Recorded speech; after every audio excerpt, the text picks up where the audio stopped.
Hello all, this is my first video since In a Dream Happy Hour first live video. I've done other videos where I've just kind of used pictures and made like a mini little movie based on some of my different shows, but this is the first time you get to see me in 2 years, I think it is, since I've done my In a Dream Happy Hour, or a year, something like that.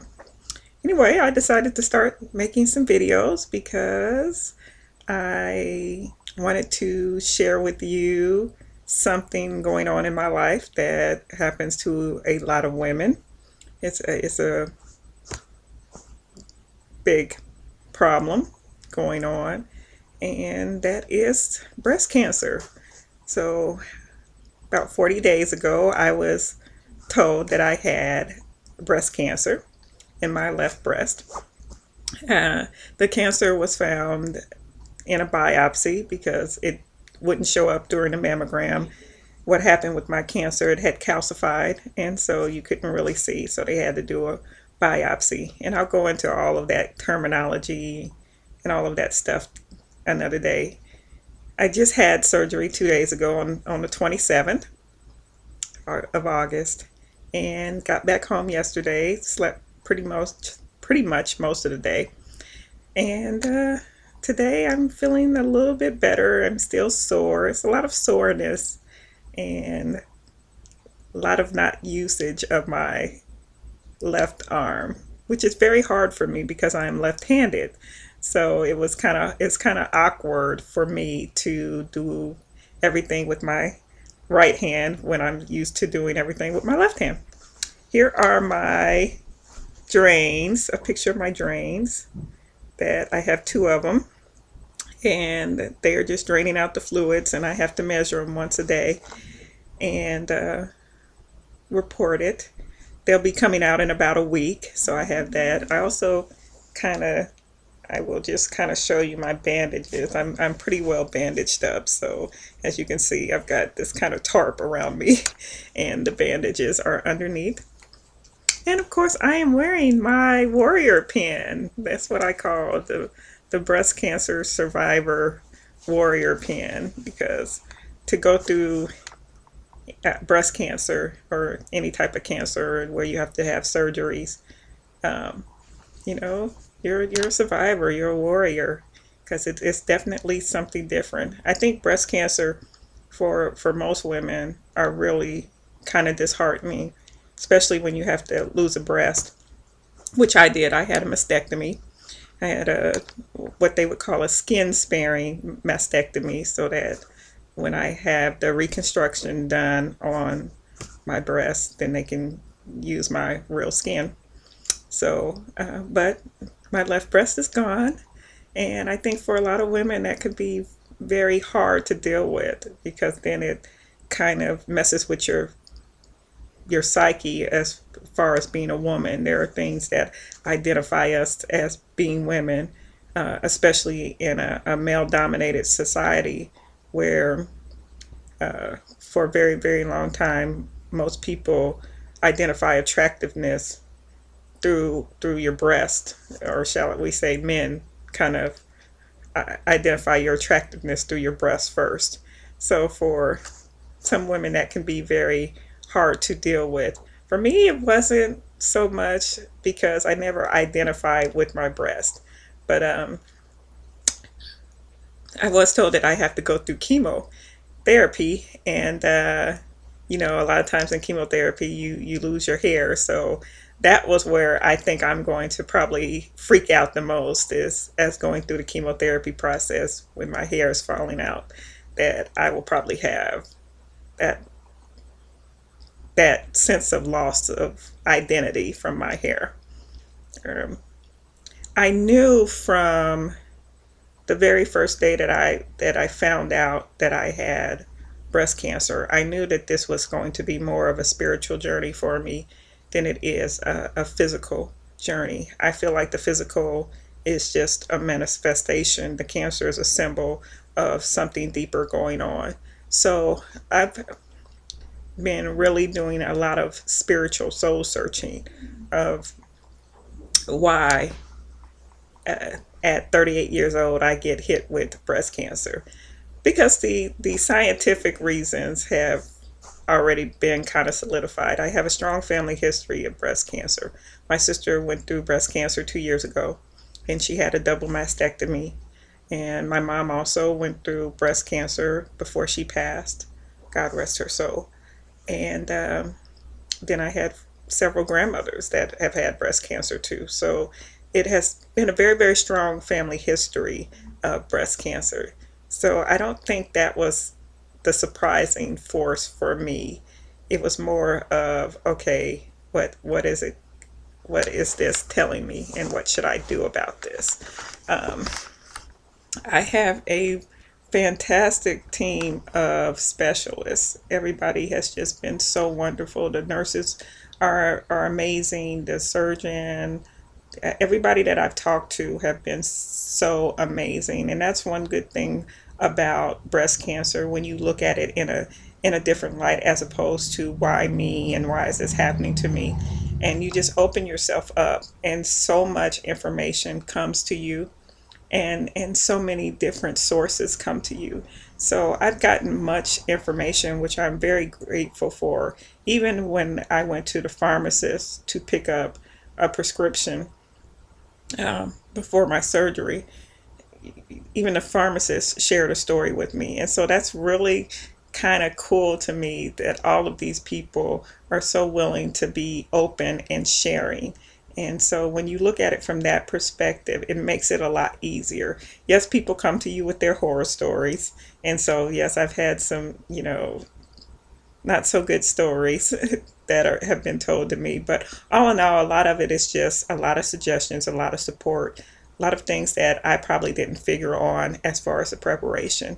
And that's another reason why I wanted to do these videos, was really to kind of rein it all in, because I got so much information from so many different sources.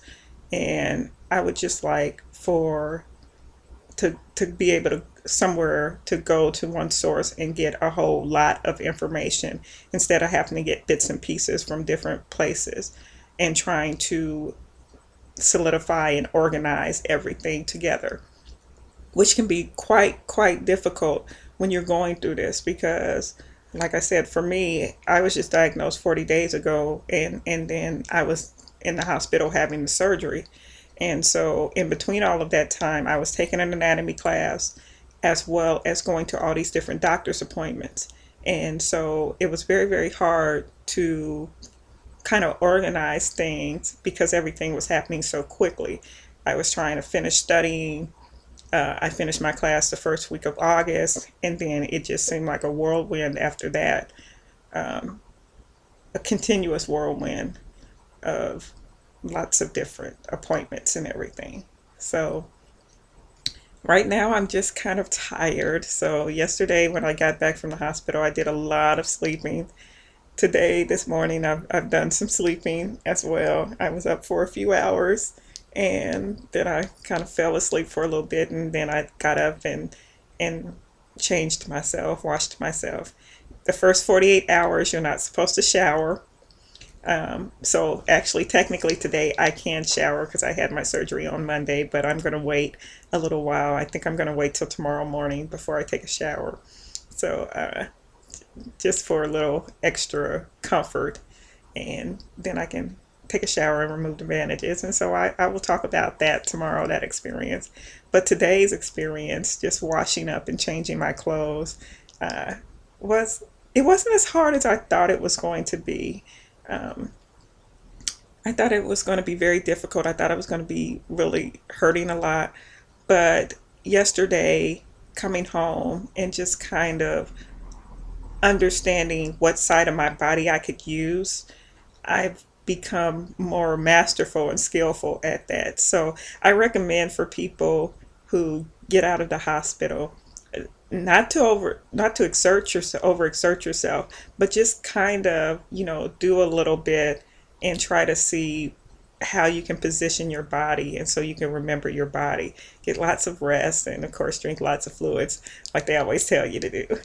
But one of the things I did was just even like going to the restroom or going to the kitchen so that I would be able to get in and out of bed. And so in that journey of doing those things, getting up to go to the kitchen or whatever, I learned to use my right side of my body and what would make it easier for my comfort level so that I wouldn't hurt and ache so much. And so the sharp pains become less because of that.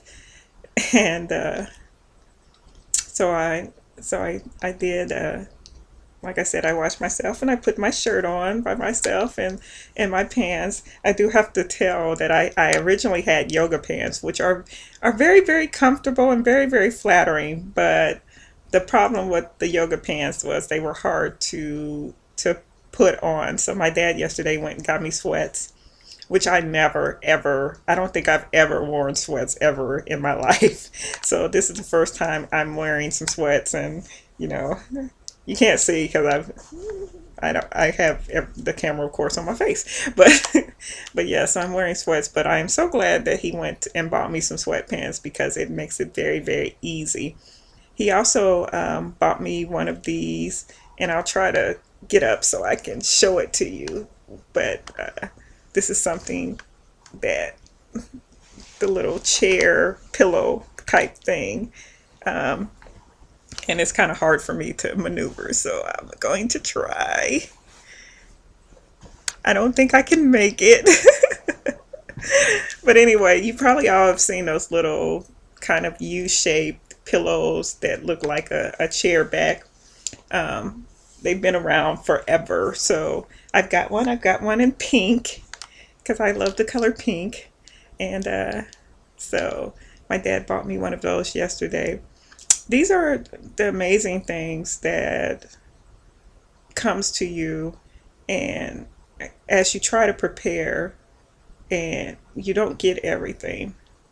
And so sometimes you might not get it until you get home, or understand something until you get home, understand what you need. I know a lot of people have asked me if I needed anything, what can they do for me? And I really couldn't think of anything, but it now, as you're going through the process, as I'm going through the process, that's when I kind of figure out things, or other people figure out things, and I say, yeah, okay, that's a good idea. So this chair pillow was one of those things that was kind of just thrown upon me yesterday that we thought was a really good idea, because then that would help me as I'm sitting up, and I won't hurt so much. I have my arm elevated. See it right here. I've got my arm elevated on this pillow, and this is one of those, kind of chiropractic type pillows or whatever that's supposed to help your neck and your back. And it's really helping my arm because it's dealing with the contours. And then I've got that sitting on top of, I do two other pillows. So I've got my arm elevated, and that eases the pain a whole lot. Right now, as far as soreness goes, or pain goes, it is really like a soreness, almost like you have bruised ribs, and that in itself is excruciating. But that's how it feels to me, kind of like I have these bruised ribs, and every now and then I get these sharp pains. I've had headaches, so I do have pain medication for the pain on my sides, and of course that helps with the headaches too. Makes you drowsy, so I always end up falling asleep. But that's about it so far. It's going to be a lot of stuff, and I'm going to try to keep these videos to about 15 minutes. So I'm looking at the clock right now. It's almost about 15 minutes.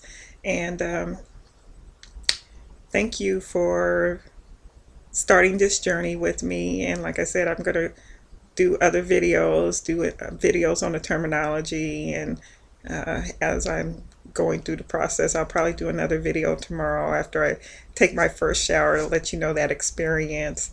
But in the meantime, for those of you who are out there and you either have breast cancer, or